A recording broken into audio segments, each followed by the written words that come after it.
जोशीमठ ही नहीं, एक और शहर हो रहा गायब। साल 2050 तक दलदल में समा जाएगा ये शहर। कैसे बचेगा 1 करोड़ की आबादी वाला शहर? जोशीमठ को लेकर इस समय पूरे देश में खूब हो हल्ला मच रहा है। वहां की जमीन लगातार धंस रही है, जिसकी वजह से वहां के घरों में दरारें पड़ रही हैं। ये दरारें इतनी भयावह हैं कि अब लोग अपना घर छोड़ने पर मजबूर हो गए हैं। लेकिन क्या आपको मालूम है कि जोशीमठ की तरह ही एक ऐसा शहर है जो हर साल लगभग 25 सेंटीमीटर जमीन के अंदर धंस रहा है और जिसके बारे में कहा जा रहा है कि आने वाले कुछ सालों में वह पूरी तरह से गायब हो जाएगा। इस शहर में इस वक्त 1 करोड़ से भी ज्यादा लोग रहते हैं।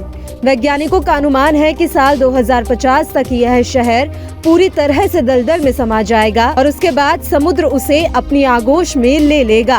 कौन सा है वह शहर?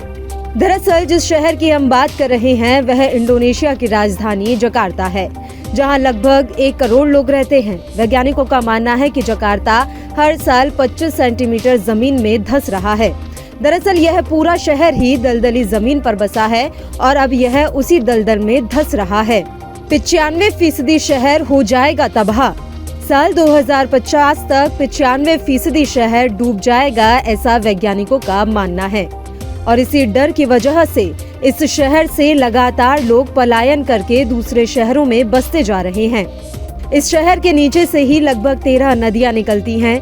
इसके अलावा शहर के किनारों पर जावा सागर की लहरों की टकराहट होती रहती है और यही वजह है कि जमीन का कटाव यहाँ पर लगातार हो रहा है। बात सिर्फ जकार्ता की नहीं है। समुद्र के किनारे बसे दुनिया के ज्यादातर शहर लगातार समुद्र की चपेट में आ रहे हैं। ग्लोबल वार्मिंग के चलते ग्लेशियर पिघल रहे हैं और लगातार समुद्र अपना क्षेत्रफल बढ़ा रहा है और इन शहरों में अपने पैर पसार रहा है। भारत में मुंबई शहर भी धीरे धीरे समुद्र के करीब आता जा रहा है। इसके साथ ही दुनिया भर के कई और देश भी इसी राह पर हैं।